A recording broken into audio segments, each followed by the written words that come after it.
The United States of America recently confirmed they're going to allow the delivery of F-16 fighter jets from Denmark and the Netherlands to the Ukrainian Air Force, ending months of will they, won't they speculation and just downright teasing. So news agencies around the world are going bonkers with predictions about how these F-16s will either turn the tide of the war in Ukraine or they're not going to make a difference at all. So in this video, hopefully we can try to untangle some of that confusion. The F-16 is a multi-role fourth-generation fighter jet that's formed the backbone of Western air forces since the 1980s, with 4,600 aircraft produced and 2,100 in use by 20 different countries. The F-16 is the most widely operated fighter in the entire world. Along with donations of jets from other NATO allies, Ukraine will start to receive dozens of F-16s by the end of 2023, with many more to come in 2024. The West has held off on delivering Western aircraft to Ukraine for two reasons. First, there were potential fears that Russia would view the transfer as a serious escalation, leading to retaliation against the United States. And second, there were some US officials that believed learning to fly and logistically support the technologically advanced F-16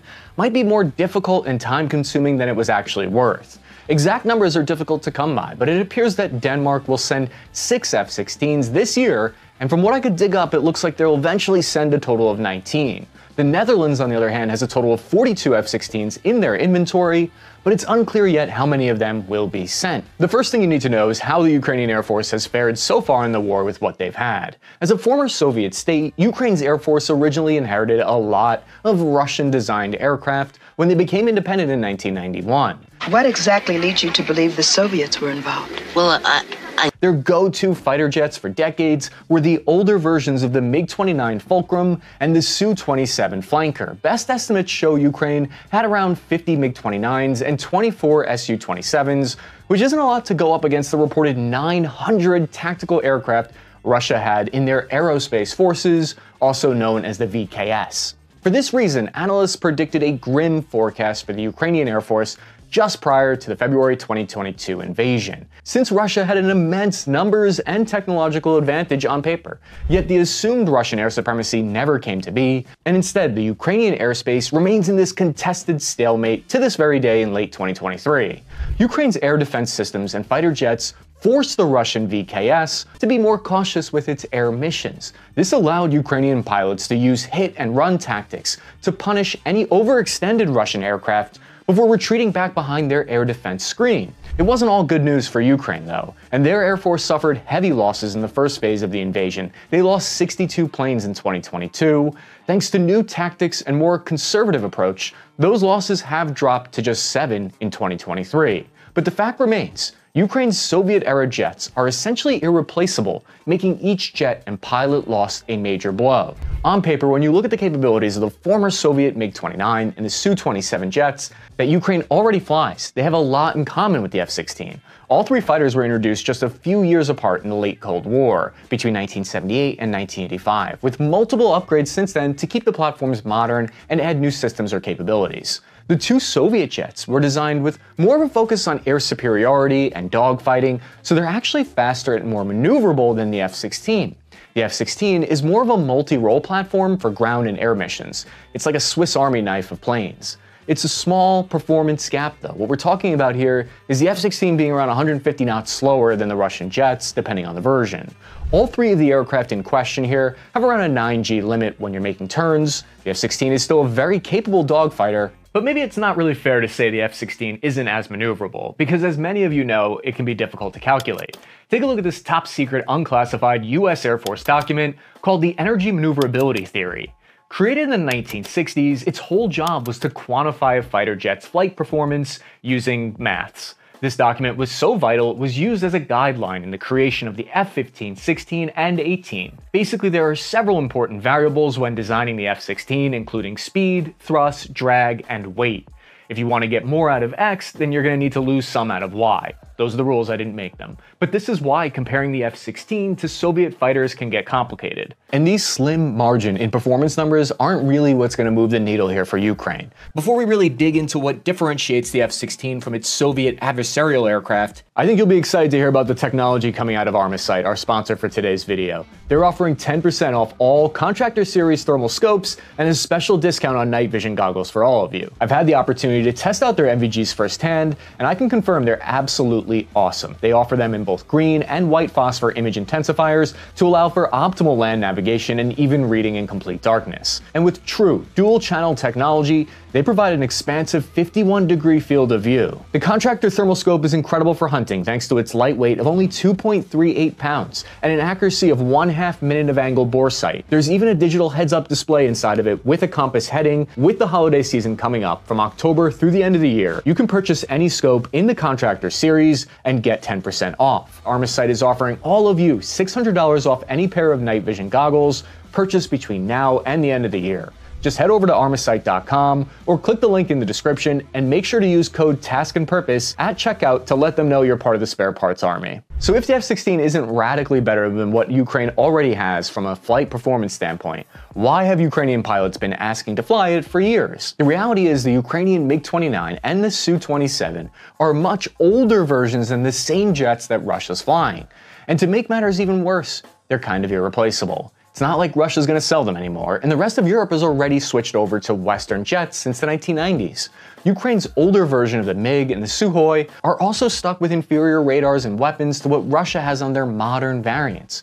Ukraine's MiG-29 can only detect planes out to about 85 kilometers, while Russia's more modern radars can track targets up to 155 kilometers away, including small radar tracks like cruise missiles and certain drones. So Russia not only sees Ukrainian pilots from further away, but they can also shoot them first, including active radar fire and forget missiles. The latest R-77 missiles can hit targets over 110 kilometers away, while Ukraine lacks anything with the kind of range or a fire and forget capability. So switching to the F-16 will completely change this equation, with not only better radar, sensors, and electronic warfare capabilities, but also full access to the entire modern lineup of NATO armament. I didn't list an exact range for the radar because it varies heavily depending on the exact version of the F-16 that Ukraine's going to get, and they might even end up with a hodgepodge of different versions, so it makes more sense just to talk about the missile lock range that we're going to get into in a second. Among the weapons that the F-16 brings is the legendary AIM-120 AMRAAM. Used by the US and allies since 1991,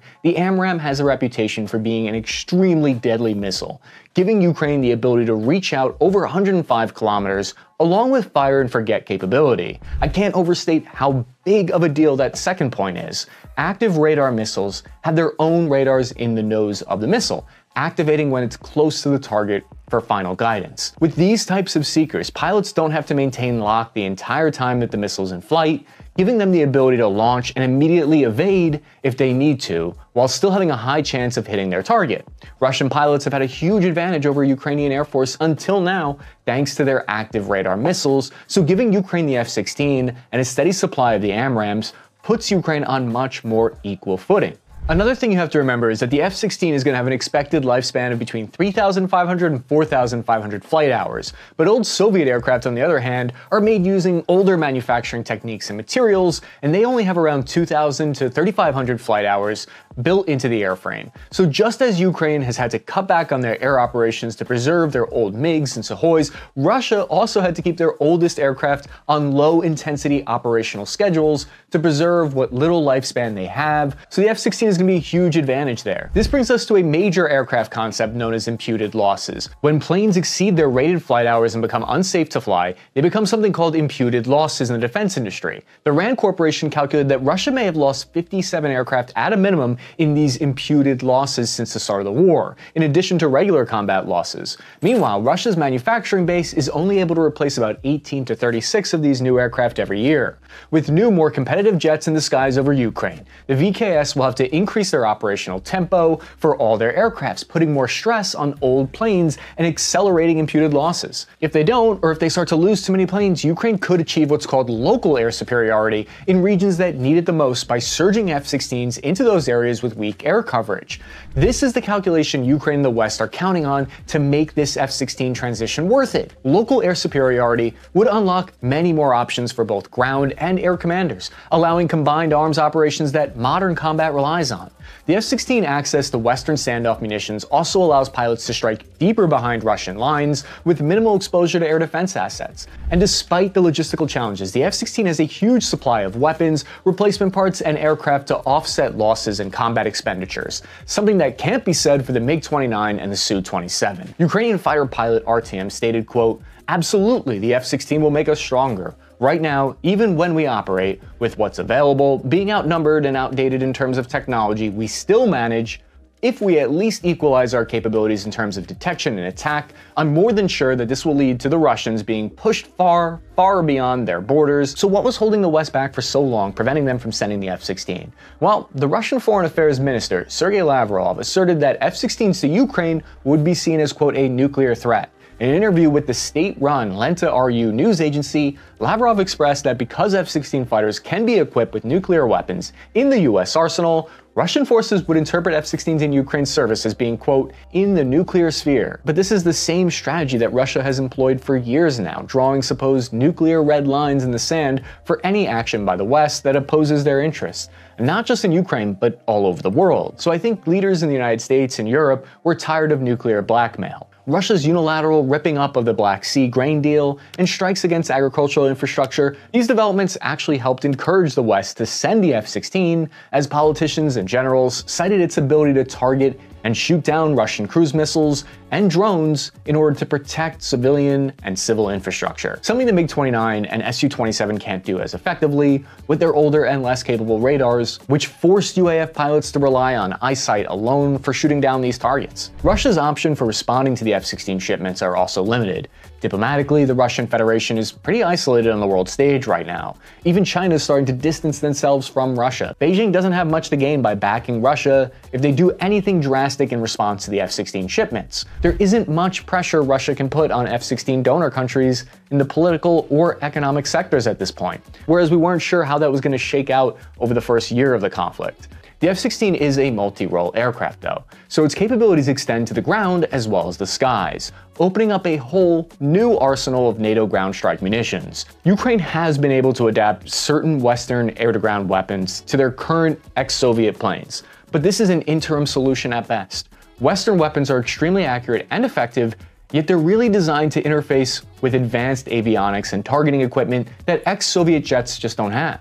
A perfect example of this is the AGM-88 HARM anti-radiation missile, which targets and destroys enemy radar systems to blind the enemy and neutralize their longest-range surface-to-air missile batteries. The US donated these HARM systems to Ukraine around July of 2022, and we talked about it then on this channel. And we outlined how they had an immediate effect on Russian air search and defense systems, even with the missiles only operating in self-guidance mode, thanks to the jury-rigged way that it was adapted to fit former Soviet planes. When fitted to a modern Western jet like the F-16 though, the HARM can link itself to the plane's much more powerful radar and sensor systems for greater detection range, allowing the pilot to fire the missile more accurately and with much less danger of return fire. The transition to Western aircraft and equipment is a huge jump in capability. Jets are more than just performance figures and armaments loadouts though. There are more soft factors, quote-unquote soft factors, that can make a difference for pilots in the air. And Ukrainian pilots are very excited about the F-16's up-to-date digital cockpit. Former Soviet MiGs and Su-27s have these old analog instrument clusters with dials and gauges with very few digital displays. By contrast, the F-16 uses multi-function displays for all of its most essential information and user interface, with analog dials used as backups for less time-sensitive tasks. Digital cockpits display information better and can customize the pilot's needs by quickly switching modes in an intuitive way that's less taxing on the pilot's attention. And the pilot's attention is a resource that is just as valuable as the plane itself. Pilots already have to keep track of a lot when they're in the air, from navigation and flight data to weapons, enemy or friendly positions, and radar controls, all managed while at immense speeds. Simplifying controls and information speeds up reaction times and gives pilots greater situational awareness. The United States was greatly invested in pilot safety and comfort. They abandoned analog instruments and switched to multifunction screens. On the screen, we would be able to switch to the mode that we need at the moment when we're flying on a combat mission. We're not interested in stuff like brake pressure, we'd rather have information on target or enemy weapons. And again, the F-16 systems are much more advanced. They give us an understanding of what is coming from where and where it is heading. It's a quote from Artyom, the Ukrainian pilot. There are some significant hurdles that Ukraine and the West will need to overcome for it to be successful in the current anti-air war against Russia. For one, the F-16 needs a foundational change in how the Ukrainian Air Force operates, and that takes time and resources that Ukraine might not have. Learning to fly a Western aircraft with a completely different design language from Soviet planes means even qualified pilots will need months of training to be combat ready. Not to mention learning a whole new language too. It might sound obvious, but no other country speaks Ukrainian as a national language besides Ukraine. And this also means training documents, technical manuals, maintenance procedures, and schedules aren't available in a language Ukrainian personnel can easily read. While these materials will eventually be printed in Ukrainian, now that the UAF is joining the F-16 club, it's going to take a long time, not just for the aircraft documents, but also the weapons, radar sensors, and support system manuals to also be translated and distributed.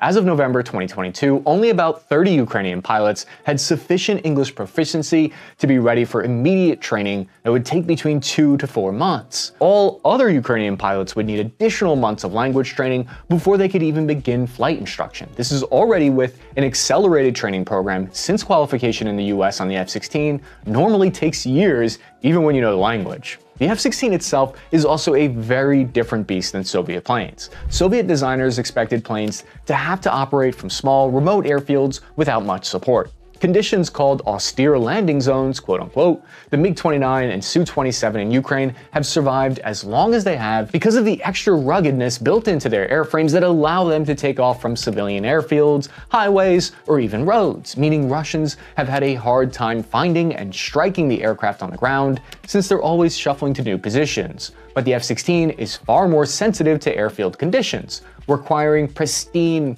chef's kiss, perfect runways, and a lot of maintenance to keep its advanced systems functional. This limits the number of basing locations for the F-16 in Ukraine, which also means Ukraine will likely have to keep its F-16s based in more defended western half of the country to keep them safe from Russian missile attacks, reducing the effective combat range of the jets.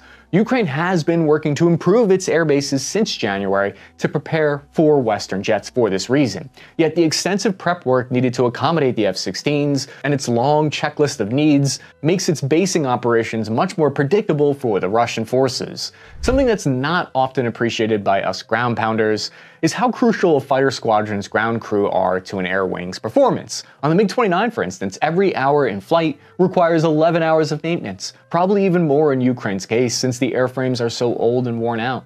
For the more complex F-16 though, this bumps up to 17 man-hours of maintenance per flight hour and requires a large logistical footprint of sophisticated equipment. If any corners are cut, then crucial components like fuel pumps, hydraulic lines, or flight sensors could fail during the high speeds and G-loads of air combat.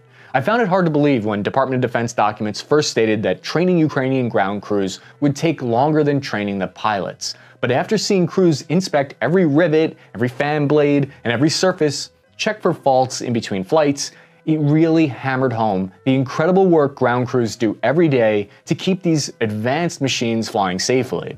According to a Government Accountability Office report, maintenance personnel in the United States Air Force require between 23 and 133 days of training just to reach the apprentice level, with full qualification requiring at least 12 months of on-the-job experience. That's way too long when Ukraine will be receiving their first F-16s in just 3 months.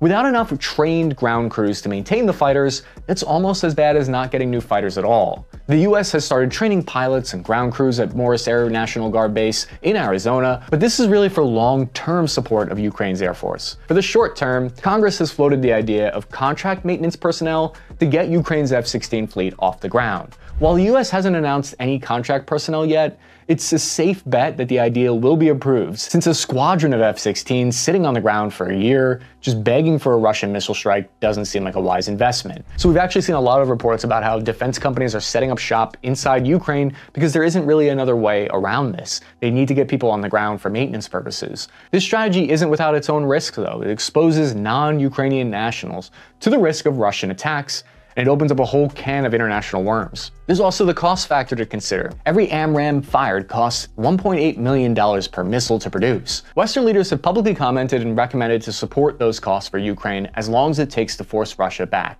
But the Russian strategy of prolonging the war, despite their lack of progress, seems to be banking on this idea of Western support drying up. Several Russian influence operations have already been intercepted in the United States and other allied nations seeking to erode public support for Ukraine, often by misrepresenting aid packages to Ukraine as direct cash payments to a corrupt government. But the reality is, most of the military aid sent to Ukraine is actually surplus equipment that the United States and other NATO countries were on the verge of getting rid of anyway, monetary values are usually quotes of how much the government purchased that equipment for, not actually direct finance transfers to Ukraine's government. In the case of the F-16, Western countries are willing to donate their F-16s to Ukraine since they're replacing the old fighter with new F-35s anyway. If anything, the donations save some of those countries money by removing the complexities of decommissioning the aircraft. Yes, believe it or not, it's expensive to decommission and destroy old equipment. Former UK Air Marshal Greg Bagwell stated, quote, "The F-16 is slowly becoming surplus because of the F-35 orders." The United States, Denmark, and the Netherlands all deciding to send the F-16 basically ensures that they're going to support Ukraine for the long haul. Ukrainian fighter, codenamed Ace, who had been one of the most urgent voices for transferring F-16s to Ukraine, relayed this difficult situation of the UAF pilots when he said, quote, "Our biggest enemy is Russia's Su-35 fighter jets. We know positions of Russian air defenses. We know their ranges. It's quite predictable, so we can calculate how long we can stay inside their zone. But in the case of fighter jets, they're mobile, and they know when we're flying to the front lines. So in large part, Ukraine wants more fighter jets so they can protect their armored ground assaults and regain lost territory. Ukrainian troops have pointed out that NATO tactics in general require air superiority, which is a luxury they haven't had throughout the war. Militarily, Russia will most likely try to destroy F-16s on the ground by targeting the upgraded air bases that they need to stay airworthy. Even though the F-16 is going to have a long lead time before Ukraine can fly full squadrons, starting the process now ensures that Ukraine will have access to hundreds of F-16s down the road, even if the F-16 doesn't shoot down an enemy plane for months. Just the fact that they're flying could force Russia to make difficult choices between preserving old airframes or keeping the skies over Ukraine contested. I'm your average infantryman, Chris Cappy. I hope you found something valuable in this video. If you did, please consider hitting the like button and check out one of these new videos that we just made. I'll see you guys again in a couple of days.